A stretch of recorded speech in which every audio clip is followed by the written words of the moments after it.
Olá a todos, eu me chamo Lara Beatriz e eu vou ser a professora de vocês hoje na nossa sétima aula do nosso curso de cosméticos ofertado pela EPEC, e o assunto de hoje será protetor solar. Inicialmente eu vou começar falando sobre o que será apresentado durante essa aula. Eu vou começar por uma breve introdução falando sobre o que é, os tipos de raios UVA, UVB e UVC, a história e a evolução do protetor solar, o fator de proteção solar, FPS, e os tipos.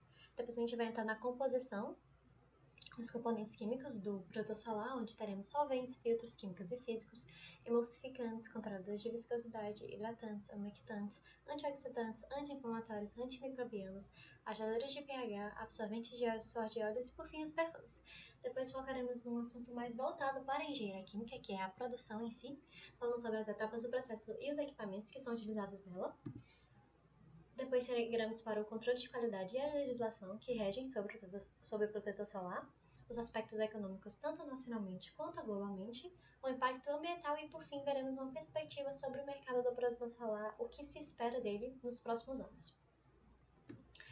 Vamos começar com a introdução, e eu imagino que todo mundo aqui já tenha utilizado o protetor solar, se não deveria, mas nós utilizamos o protetor solar porque os raios solares que chegam aqui na Terra não são necessariamente apenas vantajosos para o ser humano, eles também são capazes de trazer alguns riscos.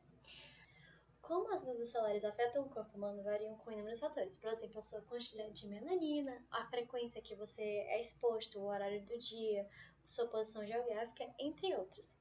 Mas, em excesso, ele pode ser extremamente prejudicial, porque esses raios mais energéticos são capazes de causar bronzeamentos e até mesmo mutações genéticas, já que eles têm a capacidade de penetrar a pele, modificando a estrutura. Para os principais benefícios, nós temos a sensação do bem-estar físico e mental, o estímulo da produção da melanina e o tratamento de icterícia em bebês. Como vocês podem ver aqui nessa imagem, os raios solares podem ser divididos em três grandes faixas, que é a ultravioleta, indo de 100 a 400 nanômetros, que é percebida pelas reações fotoquímicas. Ela é dividida entre os raios UVC, UVB e UVA. A faixa visível, que é enxergada pelas cores, que vai de 400 a 700, e acima de 700 nanômetros nós temos a faixa do infravermelho, que são percebidas principalmente pela sensação de calor. De acordo com a Anvisa, a definição para o protetor solar é a seguinte: qualquer preparação cosmética destinada a entrar em contato com a pele e lábios com a finalidade exclusiva ou principal de protegê-los contra a radiação UVB e UVA, absorvendo, dispersando ou refletindo a radiação. Então temos que o principal objetivo do protetor solar é proteger a pele dos danos causados pela radiação ultravioleta. Aqui no Brasil, é recomendado que você use um protetor com fator de proteção solar mínimo de 30 para raios tanto UVA e UVB. Os raios ultravioleta, então, são divididos entre os raios UVA, UVB e UVC. Os raios UVC, entretanto, eles não são capazes de chegar até o ser humano por conta da proteção da camada de ozônio. Não é o mesmo caso para os raios UVA e UVB. Os raios UVA são cerca de 95% de toda a radiação, mas não são os principais causadores pela vermelhidão da pele. Na verdade, eles têm uma capacidade 1000 vezes menor do que os raios UVB de fazer isso. Eles são os que penetram mais profundamente a pele, como vocês podem ver pela imagem, chegando até a camada da derme, e são responsáveis pelo bronzeamento. Eles escurecem a melanina por meio da fotooxidação da leucomelanina, prejudicam o sistema vascular e favorecem o surgimento de cânceres, além de gerar radicais livres. Já a radiação UVB é frequentemente a causa das queimaduras solares. Ela estimula o bronzeamento da pele, convertendo o esgosterol epidérmico em vitamina D e contribui para o envelhecimento precoce das células. A sua exposição frequente e intensa pode danificar o DNA e suprimir a resposta imunológica da pele, aumentando o risco para possíveis mutações, como os cânceres, e também é responsável pela diminuição da capacidade do organismo de reconhecer e destruir células malignas. A radiação UVC seria aquela mais prejudicial, mas como já foi citado anteriormente, ela é parada pela camada de ozônio. Os protetores solares vêm então como uma forma de diminuir os danos causados pelos esses raios ultravioletas. Inicialmente, eles eram principalmente utilizados contra as queimaduras causadas pelos raios UVB e permitiam que os raios UVA causassem um bronzeamento, mas foi visto que era necessária uma proteção contra esses raios também. O principal objetivo é converter a energia em uma forma que não seja prejudicial à pele. Então, esses filtros, eles devem ser quimicamente e fotoquimicamente inertes. Agora um pouco sobre a história e evolução do protetor solar. Vamos começar com uma pequena linha do tempo. A proteção ao sol data de antes de 4000 a.C., com os egípcios. Eles tinham como principal objetivo uma pele mais clara, que era mais desejável na época. Então eles utilizavam de farelo de arroz e jasmim para evitar o bronzeado. Posteriormente, nós temos os gregos, nos anos de 800 e 500 a.C., que utilizavam de azeite e areia para se proteger contra o sol, principalmente para os Jogos Olímpicos que ocorriam, e a evolução propriamente dita do protetor solar só foram ocorrer entre os anos de 1800 e 2000. O primeiro ano de muita importância é em 1801, que ocorre a descoberta da radiação UV. Posteriormente, nós temos em 1889 a comprovação que esses raios são capazes de causar a vermelhidão e as queimaduras. Em 1891 ocorre a primeira formulação de um protetor solar químico. O próximo ano importante foi em 1896, que ocorre a primeira associação entre o câncer de pele e a exposição prolongada ao sol. Em 1928, o primeiro protetor solar é feito propriamente, com a formulação que utilizava saliciato de benzila e cinamato de benzila. Ele era capaz de absorver os raios UVB de forma eficaz. Em 1956, iniciou-se então uma busca para a determinação dos fatores de proteção, os famosos FPS, mas eles só foram criados propriamente em 1974. Já atualmente é visado alguns fatores importantes, como a formulação colorida, que é principalmente para mulheres que utilizam protetor solar já, junto com bases que utiliza a proteção do protetor solar com a facilidade de um cosmético, os antioxidantes, texturas, formatos e desempenhos melhores, o fator de anti-envelhecimento da pele, probióticos e, além disso, produtos mais limpos e puros. Partindo agora para definições relacionadas ao protetor solar, nós temos o FPS e o FPUVA.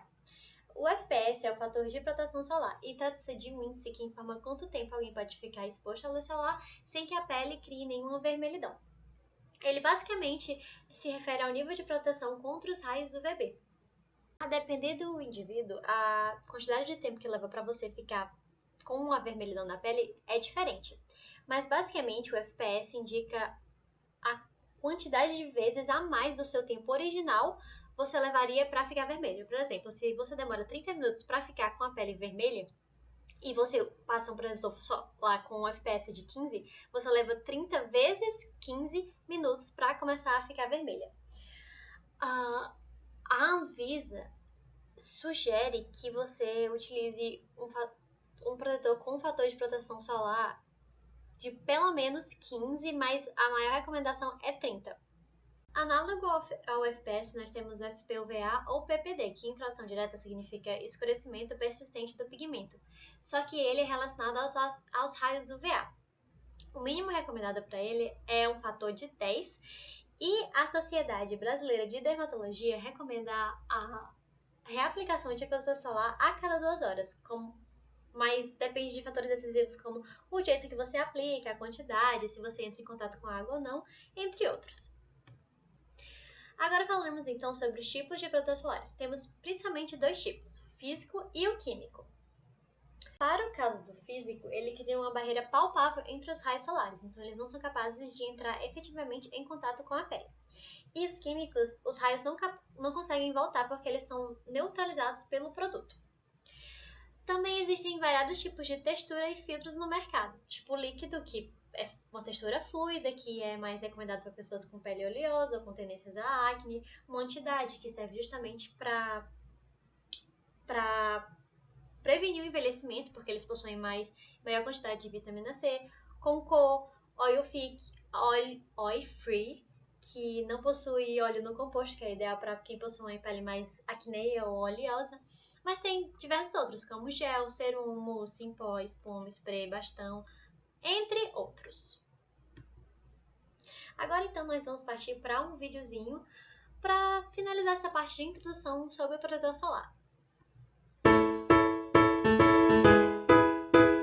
Olá, meu nome é Elisete, coordenadora técnica da Extratos da Terra. Neste vídeo falaremos sobre a importância da proteção solar. Quem nunca ficou vermelho ao ficar exposto ao sol? Proteger a nossa pele dos raios solares não é só uma necessidade, mas uma prevenção. Os raios solares possuem dois lados, o positivo e o negativo. Por um lado, eles são essenciais para a formação da vitamina D, mas por outro, podem ser extremamente nocivos à pele. Recebemos em nossa pele a ação dos raios UVA e UVB. Os raios UVA atingem as camadas mais profundas e são responsáveis pelo envelhecimento e pela predisposição ao câncer de pele.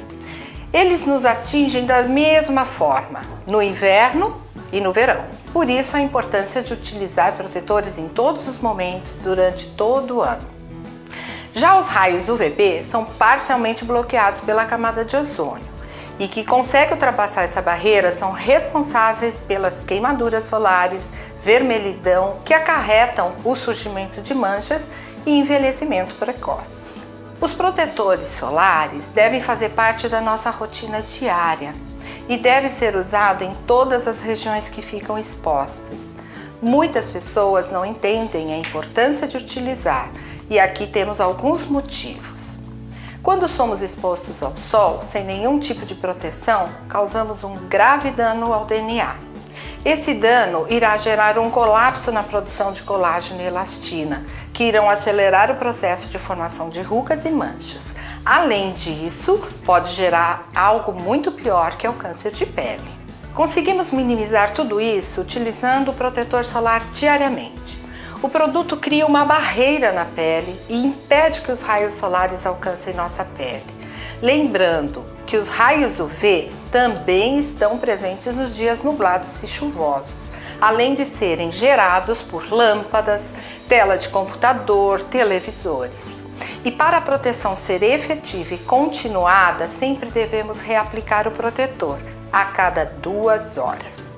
Ao escolher um protetor solar, temos que certificar que ele tenha proteção contra raios UVA e UVB.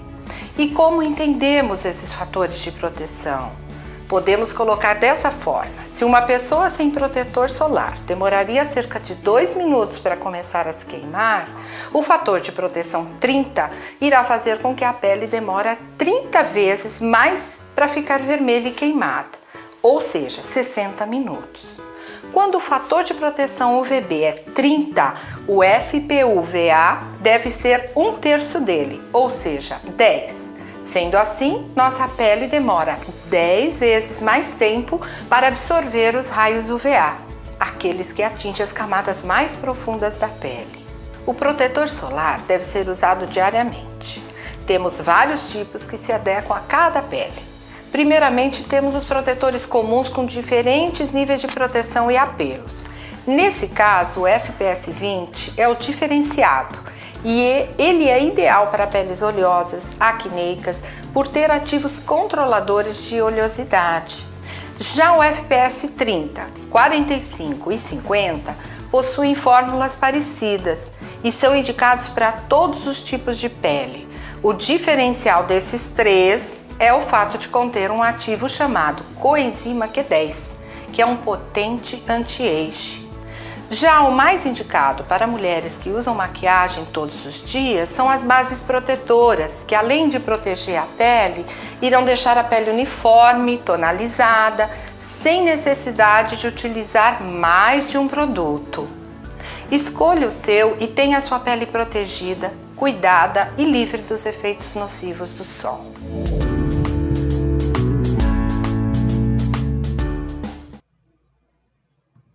E agora, por fim, a gente vai fazer uma pequena brincadeirinha sobre mitos e verdades do protetor solar. O primeiro é que o bronzeamento não é saudável, mesmo que você veja muitas pessoas querendo ir pro sol, pegar uma praia, tomar um solzinho pra ficar bronzeada, ele não faz bem pra sua pele. O protetor não impede o bronzeamento, por mais irônico que isso seja, ele previne os malefícios que é causado, mas não tudo, então não é saudável você sair para se bronzear. Você precisa aplicar protetor mesmo em dias nublados, como a moça do vídeo citou, os raios solares são capazes de ultrapassar as nuvens, independente. O protetor ajuda a prevenir o envelhecimento. A maquiagem FPS não é o suficiente para proteger da radiação solar, mesmo que ela auxilie, ela sozinha não é capaz de fazer toda a proteção. E uma pesquisa publicada em 2018 pelo periódico Acta Dermatovenerologia venereologia afirma que uma grande parte da população aplica o protetor somente na parte principal da face e nos braços, mas isso é causador de problemas futuros. Por exemplo, teve uma época que saiu uma imagem de uma senhora que passava protetor solar apenas na região do rosto e essa foi a pele dela no final. Como vocês podem ver, o rosto está belíssimo, mas na área do pescoço, onde ela não aplicava protetor solar, está cheio de manchas e probleminhas. Terminada a nossa introdução, vamos então falar sobre os componentes de um protetor solar. Como vocês imaginam, produtos diferentes têm componentes diferentes, até mesmo porque o protetor solar pode ter diversos outros extras ou coisas como cheiros diferentes, cores diferentes, como eu disse, anti-idade, antioxidantes. Eu vou falar, os componentes que eu vou falar aqui são apenas uma base geral, mas podem existir e existem de fato diversos outros. Vamos começar então com os solventes, que eles são aqueles responsáveis por dissolver todas as outras substâncias presentes, que são os chamados solutos. Os principais, os mais comuns, é a água, que é basicamente água, só que estéril, sem cálcio e metais pesados. O álcool, que é um solvente que viabiliza a rápida assimilação dos elementos do produto, além de ser antimicrobiano, antiespumante e controlar a textura. E o álcool benzílico.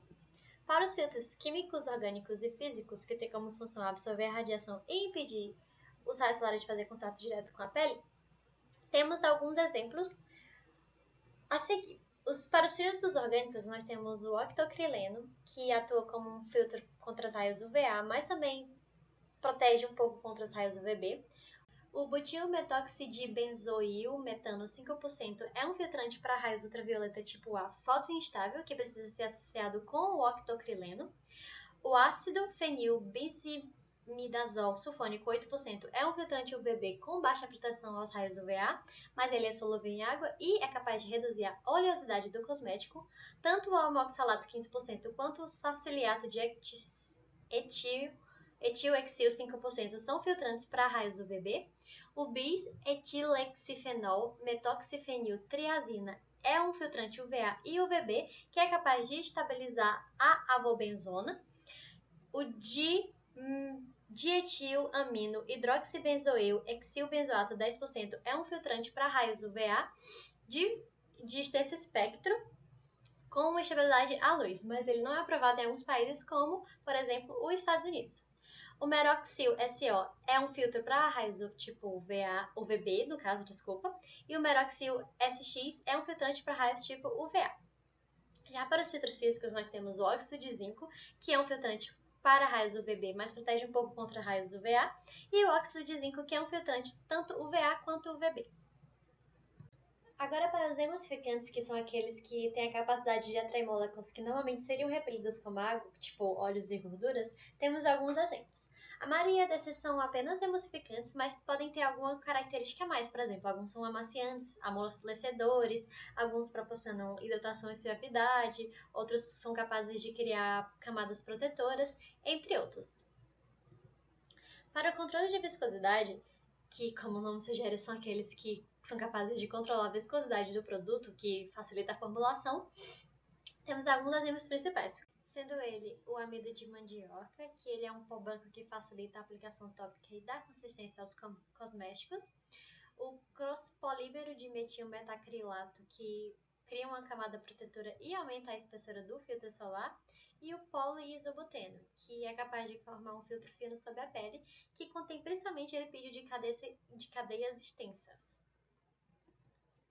Para os hidratantes e umectantes, que têm como principal objetivo a capacidade de manter a umidade de pele, temos o pantenol, álcool cetearílico, glicerina, ciclometicona, dimeticona, polimetilciexquioxano e, por fim, o gliceril glicosídeo.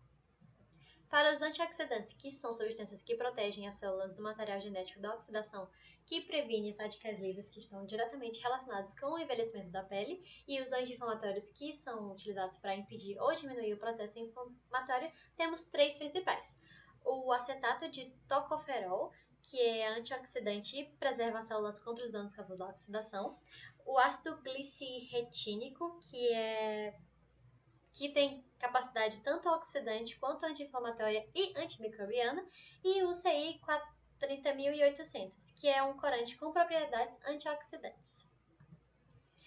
Os antimicrobianos, que são as substâncias capazes de inibir o crescimento ou destruir micro-organismos indesejados, temos 3 principais, que é o metilparabeno, que é um antifúngico presente em diversos cosméticos, mas é restrito em diversas nações, mesmo que seja utilizado aqui no Brasil.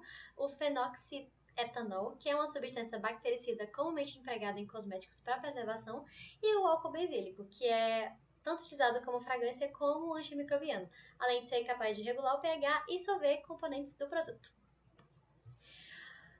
Para os ajustadores de pH, como o nome sugere, são aqueles que mantêm o pH em determinada faixa, geralmente neutra, e estabiliza ela.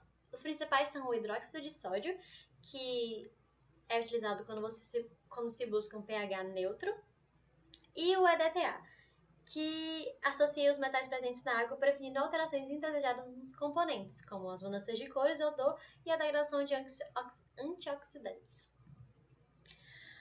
Para o absorvente de suor de óleos, que é diretamente relacionada a uma maior durabilidade do produto, o principal é a sílica, que é muito versátil e desempenha diversas funções. Ela contribui para a consistência do cosmético e facilita a sua aplicação na pele, minimizando o brilho causado pela reflexão de luz e sensação oleosa do protetor solar. Além disso, ela absorve o excesso de suor e óleo e promove uma maior durabilidade.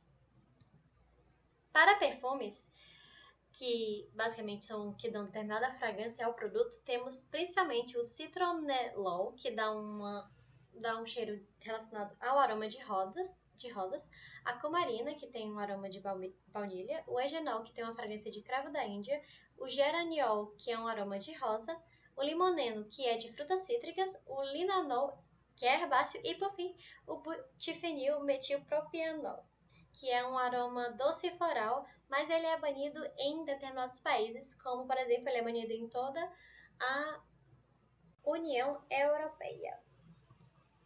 Agora vamos falar sobre o processo de produção do protetor solar. É bom deixar claro que o processo que eu vou apresentar aqui é apenas um processo geral e que em determinadas fábricas o processo será diferente e tem as suas peculiaridades. É importante citar também que o processo da produção do protetor solar é relativamente muito simples. Ele é basicamente um grande processo de mistura e aquecimento ou resfriamento. Nada além disso. Inicialmente, você escolhe o seu espessante e veículo, que normalmente é a água, e homogeneiza. Então, nós levamos essa homogeneização para uma mistura com umectante, conservante e sequestrante. Com essas duas misturas homogeneizadas, nós levamos para um aquecimento de 75 graus Celsius e homogeneizamos novamente. Essa é a fase aquosa. Então, nós separamos ela e partimos para a fase oleosa do nosso produto. Inicialmente, pegamos nosso processador físico e solubilizante e homogeneizamos. Levamos para a homogenização com os nossos produtos específicos do protetor solar. Por exemplo, estimulantes de bronzeados, lubrificantes, emolientes, hidratantes, antirradicais livres, agentes de resistência à água, filtros solares UVB e UVA, entre outros. Por exemplo, fragrâncias, cores, o que o seu produto tiver de diferenciado. Após essa homogeneização, nós levamos para um aquecimento de 75 graus Celsius e homogeneizamos novamente. Misturamos, então, lentamente a nossa mistura de fase aquosa e oleosa e levamos ao aquecimento de 75 graus Celsius, levando para a homogeneização novamente em seguida. Depois resfriamos para uma temperatura entre 50 e 55 graus Celsius, homogeneizamos colocando o conservante mais o veículo e o alcalinizante mais o veículo e resfriamos até 40 graus Celsius, parando a agitação e resfriando até a temperatura ambiente. Depois disso, nós vamos para o invase e o produto, onde temos o controle de qualidade.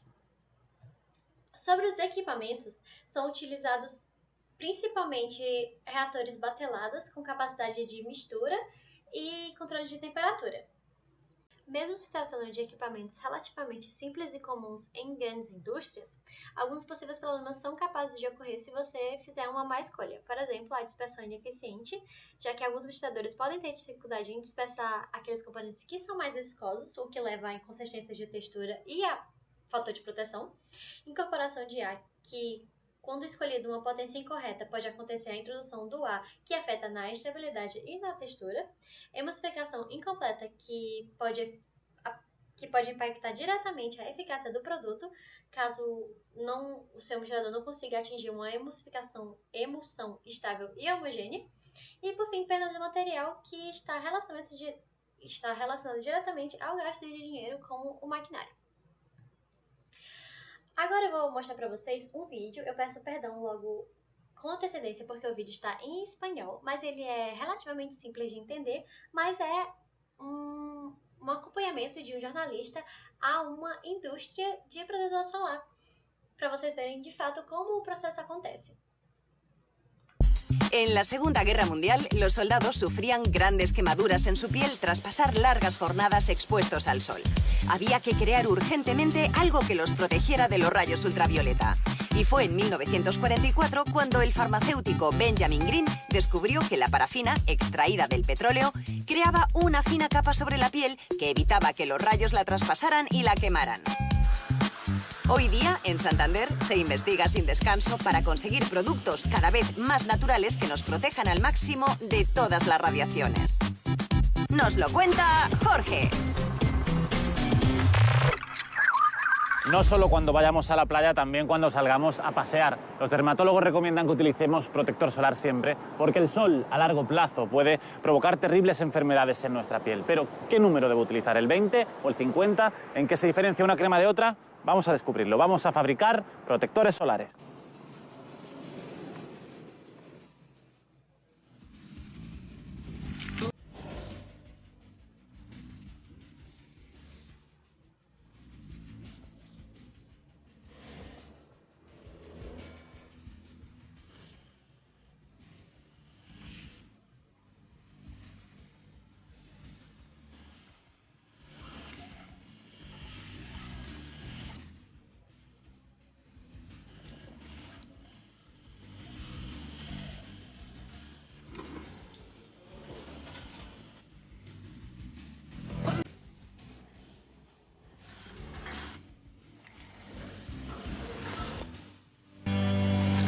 Marta es la mujer que sabe cuál es el ingrediente secreto de las cremas, de los protectores solares. ¿De qué están hechos los protectores solares? Pues los protectores solares, los nuestros, están hechos con esta planta, Polypodium leucotomos. ¿El Polypodium leucotomos qué planta es, así en lenguaje vulgar? Pues es un helecho. ¿Por qué protege del sol? Pues mira, esta era una planta que originariamente fue acuática y se convirtió en terrestre y tuvo que desarrollar mecanismos protectores frente al sol. Este es el helecho verde. ¿Y este seco? Y este el seco, efectivamente. Ese es el que nosotros utilizamos para obtener el extracto. Pues vamos a ver qué hacen ellos con estas hojas, porque claro, aquí dentro no están las hojas. Esto se transforma. Vamos a ver cómo se transforma. Vamos a ver. Dentro de esta sala encontramos el percolador.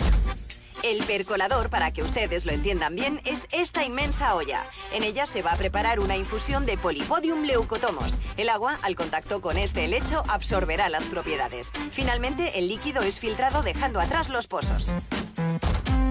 Queréis convertir estas hojas en líquido. En líquido, efectivamente. Y que ese líquido tenga las propiedades del helecho. Exacto, que tenga los activos que luego vamos a utilizar en nuestras cremas. Los chicos están cargando ahora la hoja en el percolador. Están echando sacos de hoja triturada y seca. ¿Esto es lo que están echando ellos? Exacto, exacto. Esta bola es una especie de ducha por donde va a salir el agua y el agua va a recircular constantemente, va a salir y va a volver a pasar a través de la hoja. Maika, ¿podría darle usted al botón un segundito para que veamos cómo sale el agua por la ducha?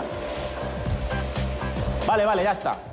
Así sale durante 3 horas. Así sale durante 3 horas, efectivamente. ¿Cuántos litros de agua? 900.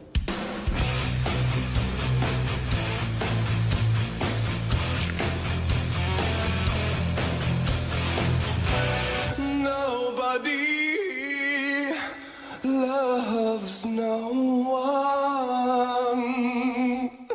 3 horas después, este es el resultado. Tenemos el agua con todas las propiedades del helecho. Muy bien. ¿Y dónde están los trocitos de la planta? Pues mira, te explico. Aquí en el percolador, en esta parte de aquí, va insertada una pieza como esta, que lo que hace es actuar como un filtro, como un colador, dejando toda la hoja mojada y extraída dentro, y el líquido extraído sale por este tubo. Baja por ahí y sube el líquido por este otro tubo para llegar al concentrador. ¿Cuánto tiempo está el líquido dentro del concentrador? Pues aproximadamente un día.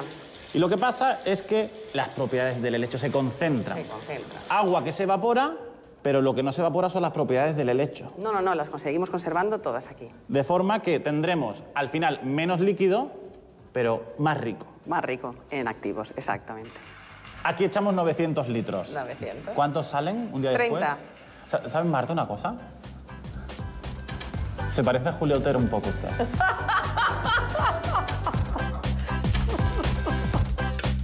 Aquí dentro esperan Carla, Luis y Tomás. Hola. Hola. Ellos pues van a ayudarme a fabricar un fotoprotector como este. Nuestro gel está formado en total por 37 ingredientes. O sea, el concentrado de helecho y 36 más. Correcto. Madre mía. Tomás, ¿vamos pesando los ingredientes? Venga, vamos para allá. ¿Esto que llevo yo, para qué sirve, Carla? Para que tenga una buena textura, agradable y no pringosa. ¿Y lo que lleva Luis, para qué es? Para que huela bien. ¿Tú eres Tomás o Luis? Yo, Tomás. Lo sabía que me había equivocado, no pasa nada. Venga, Luis, tú. Yo soy Luis. Y esto del helecho es cosa vuestra, cosa de vuestra empresa. Otras empresas no hacen fotoprotectores con concentrado de helecho. No, la tecnología, esta es una tecnología patentada por nuestra empresa y que va en todos nuestros protectores.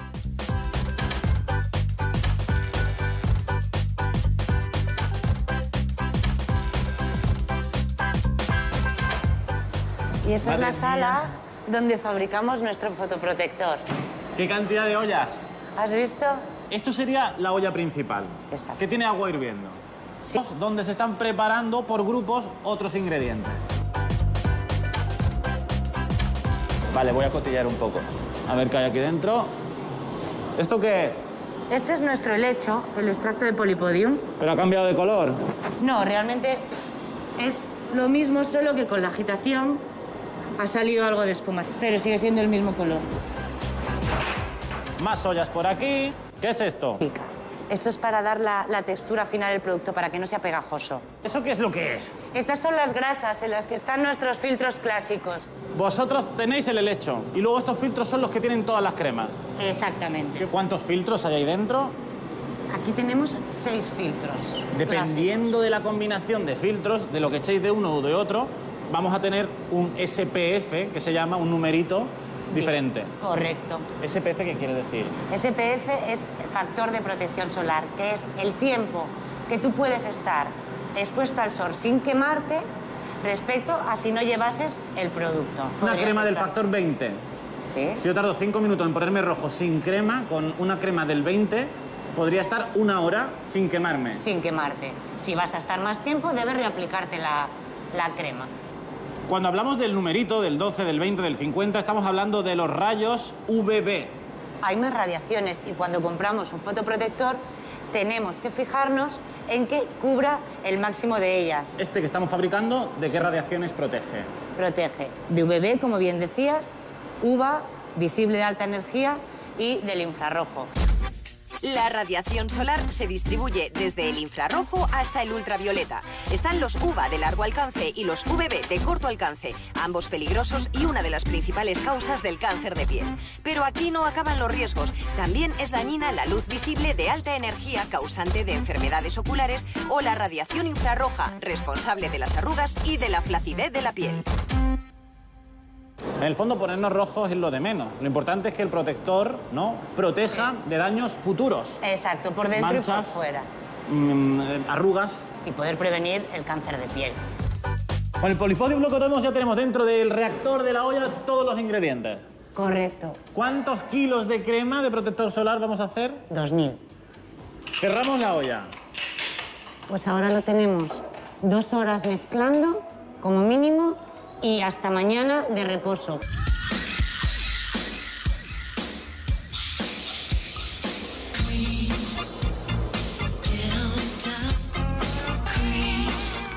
Don't you ever stop.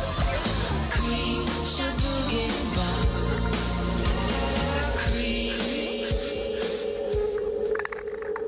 Mientras se mezcla bien el producto, vamos a aprovechar para visitar el laboratorio. Hola, ¿se puede? Hola, sí. Aquí están las inventoras de las fórmulas de las cremas, de los protectores solares. Verónica está estudiando la viscosidad de la crema. Sí, ¿Por qué? porque es tan importante que el producto te proteja del sol como que cuando tú te lo extiendas se aplique muy fácilmente y no te dejes zonas sin proteger. Claro, porque no valdría de nada tener algo que proteja mucho del sol, pero luego no se expanda bien. Te dejaría moreno a trozos. Eso. ¿Cuánto tiempo pueden estar ustedes hasta crear la crema perfecta? Depende del producto, pero muchas veces estamos más de un año desarrollando el producto. Y este es un reactor, un mini reactor igualito que el que hay en la sala de fabricación, con su motorcito arriba y todo. Es exactamente igual, lo único que en vez de fabricar cantidades grandes, lo que hacemos aquí son cantidades más pequeñas de 3 kilos.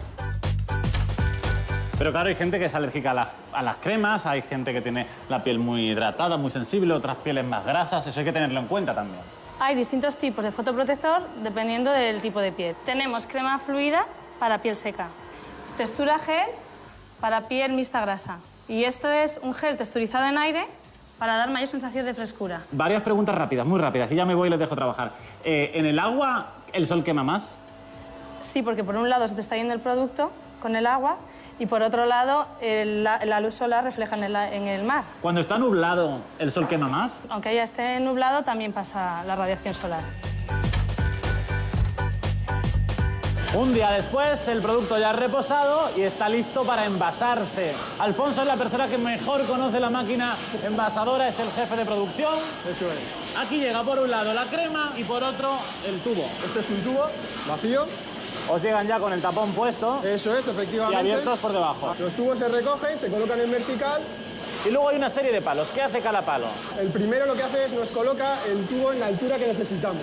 El segundo tubo, ¿qué está haciendo? La lucecita de esta marca y coloca el tubo al revés. Lo llena y luego va pasando a la zona de cierre con pinzas calientes. Vale, colocan el tubo así, correctamente, para que cuando se presiona y se cierre siempre así y no se cierre en una mala posición. Eso es, correcto. ¿Cómo podemos seguir a los botes? Pues tenemos que salir hacia afuera, por otro lado, porque estamos en una sala limpia con aire controlado. Hola, Alberto. Hola. Entre patucos, batas y demás, ustedes pues se gastan un dinero, ¿eh? Pues la verdad es que sí. ¿Y esto lo hacéis así porque queréis o porque os obliga el gobierno a hacerlo así? Bueno, en realidad lo hacemos porque queremos fabricar en las mismas condiciones que fabricamos medicamentos. Por ejemplo, el aire aquí dentro es un aire filtrado, puro, limpio. ¿Y allí no? Sin embargo, allí ya no. ¿Por qué? Porque aquí está el producto todavía abierto. Y una vez que pasamos a la otra zona, el producto ya está cerrado y es un aire normal y corriente. Como el de la calle. Como el de la calle. Venga, vamos a acabar de hacer las cremas. Se nota la diferencia, ¿eh? Ahí llegan los botes súper graciosos Caen por un tobogán. y hacen puenting. Esta máquina coloca los botes dentro de las cajas y aquí, ¿qué pasa? Esta máquina precinta la caja. Fina, ¿me deja un bote? Gracias. ¿Cuándo caduca esto? Bueno, tenemos que... A ver, en el 2017. Sí, pero tenemos que tener en cuenta principalmente este símbolo. Esto significa que una vez abierto el producto, tiene una duración de 9 meses.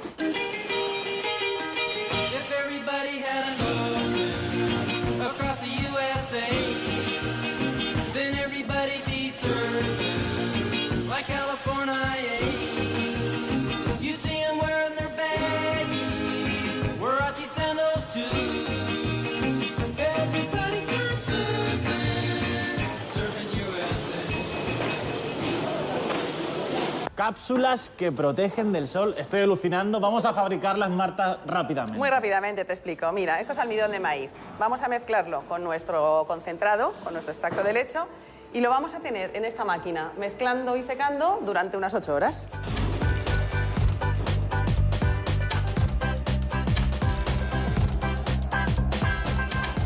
Ahí está saliendo ya el almidón mezclado con el extracto de helecho. Efectivamente. Todas esas cápsulas están vacías. Vamos a ver. Tan, tan, tan, tan. ¿De qué está hecho esto? De gelatina. ¿Se pueden comer? Se pueden comer, claro que se pueden comer. ¿Sí? ¿Quieres media cápsula? Desde la tolva las cápsulas van cayendo, se van alineando. Se ponen en filita. Y ahora con vacío la máquina abre las cápsulas. Va muy rápido la máquina y casi no somos capaces de apreciarlo. 6 cápsulas, 6 cápsulas, 6 cápsulas, 6 cápsulas. Así se van llenando. Efectivamente. De 6 en 6. Efectivamente. El polvo cae de arriba y eso que son como inyecciones rápidas. Exacto. Y aquí las cápsulas se cierran otra vez. Estos son como trampillas. Se acaba de levantar las 6, ha caído una cápsula para adentro. Exacto. Que se mete aquí dentro y se pesa. Y se pesa. El que esté en verde quiere decir que todas las cápsulas están correctamente dosificadas. Si no fuera así, la máquina lo detectaría y se pararía. O sea que supuestamente todas estas cápsulas tienen que estar llenas. Todas están llenas. Con 600 miligramos de producto. Tan, tan, tan, tan, tan. Y ahora vemos el producto dentro de la cápsula. Ya solo nos falta, para poder vender las cápsulas, pues meterlas dentro de un bote. En esta parte de aquí, los botes se van a posicionar. Se ponen de pie. Y pasamos a la zona de dosificación. Las cápsulas caen de arriba y se ponen en filita. Van a caer por aquí, donde hay unos sensores que van a contar el número de cápsulas que tienen que caer en cada bote. 30 cápsulas por bote. Primer palo, ¿qué hace? Primer palo, pone el tapón encima de la botella. Segundo palito. Lo enroscamos. Y por último, el tercer palo lo que hace es detectar que hay tapón. Si no hubiese tapón, por aquí saldría el bote. Eso es.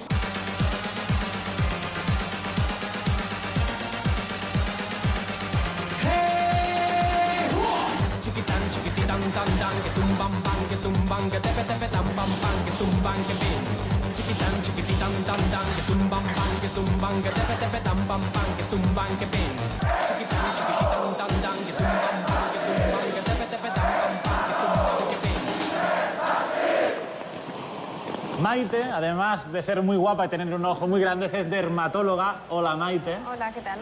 ¿Capsulitas o crema? ¿Qué me tengo que poner? Son complementarias. La cápsula no excluye la necesidad de aplicarnos la crema para protegernos bien del sol. Para en el futuro tener una piel sedosa y no tener enfermedades, por fuera crema y por dentro una capsulita. Pues vamos a repasar cómo se fabrica un protector solar, ya sea tópico o atópico. Oral. Oral. El Polypodium leucotomos, el helecho, es el ingrediente estrella en las fórmulas que utiliza esta fábrica para crear sus protectores solares. Las hojas secas del helecho se hacen pequeños trozos. En el percolador se mezclan con agua para pasar al líquido todas las propiedades protectoras del helecho. Y en el concentrador se evapora gran parte del agua para que la concentración de helecho en el líquido sea 30 veces mayor. Para crear 2000 kilos de crema, el concentrado de helecho se mezcla en este enorme reactor con otros 36 ingredientes. Un día después, el producto está listo para ser envasado. Si hablamos de pastillas, el concentrado de helecho lo mezclaremos con almidón en polvo para poder introducirlo dentro de las cápsulas. Para prevenir quemaduras, manchas, arrugas y enfermedades cutáneas, conviene combinar el protector en crema con la ingesta de cápsulas.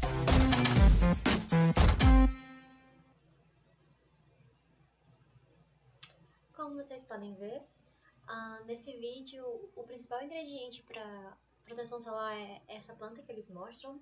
E eu achei um vídeo particularmente muito interessante porque ele mostra todos os equipamentos, a parte do invase, ele também cita sobre as cápsulas de proteção solar, que é um complementar ao protetor solar, mas que não pode substituir ele completamente. E é isso para vocês sobre a produção do protetor solar. Então vamos agora partir para o controle de qualidade e legislação. Como vocês sabem, aqui no Brasil, quem estabelece as diretrizes para o protetor solar é a Anvisa, a Agência Nacional de Vigilância Sanitária, e ela estabelece que, segundo a resolução RDC 3012, o índice mínimo de fator de proteção solar FPS deve ser 6, e para os raios UVA deve ser 1/3 desse valor, no caso 2. Entretanto, como eu já citei antes, é muito raro você ver um protetor solar com fator de proteção menor do que 15, porque cerca de 75% dos raios são protegidos aos 15 FPS e cerca de 95% é protegida com o FPS de 30. Então a maioria dos protetores já parte para esses números maiores, que de fato gera a proteção. Além disso, existe uma enorme diretriz sobre o que deve estar na embalagem do protetor solar. Entre eles nós temos o nome completo do produto, marca, conteúdo, no caso a quantidade, massa ou volume, o número inteiro de protetor solar precedido da sigla FPS, denominação de categoria de proteção, modo de uso, frases determinadas visando informação do usuário, como por exemplo, é necessária a reaplicação do produto para manter a efetividade ou ajuda a prevenir queimaduras solares, o nome e o NPJ da empresa, o número de autorização de funcionamento da empresa, país de origem, lote de partida, entre outros. Vocês podem ver aqui na imagem que agora, recentemente, não tão recentemente, algumas novas diretrizes foram adicionadas para o Mercosul, para o que deveria ter na embalagem. Por exemplo, agora era proibido usar o termo bloqueador solar, porque o protetor solar não é capaz de bloquear totalmente os raios solares. O FPS mínimo, como eu citei, a condição, a resistência, por exemplo, se ele tiver uma resistência à prova d'água, deve ser colocado. O FPUVA mínimo também deve estar aqui, entre outros. Além disso, esse órgão ele também demanda testes de eficácia de filtros UV, assim como a avaliação de fotoestabilidade e outros parâmetros, como os aspectos organolépticos, os físico-químicos, os microbiológicos e os especiais. Agora então vamos falar sobre os aspectos econômicos. Inicialmente vamos começar com, aqui no Brasil, sobre como está o mercado do protetor solar. De acordo com uma pesquisa relacionada pelo Procon de Goiás, o mesmo protetor solar é capaz de ter uma variação de preço de cerca de 250%. E mesmo que o preço relacionado a esses produtos não seja geralmente muito alto, ele é capaz de gerar números realmente surpreendentes. De acordo com a estatista, os produtos cosméticos faturaram uma ordem de 124 bilhões de reais em 2021, que correspondia a cerca de 4% do PIB brasileiro, sendo o Brasil o quarto maior consumidor global de produtos cosméticos. Relacionado diretamente com o protetor solar, de acordo com a Euromonitor Internacional, em 2020 foi adquirido um capital de 4,1 bilhões de reais e prediz que esse valor em até 2027 chegará até aproximadamente 7 bilhões.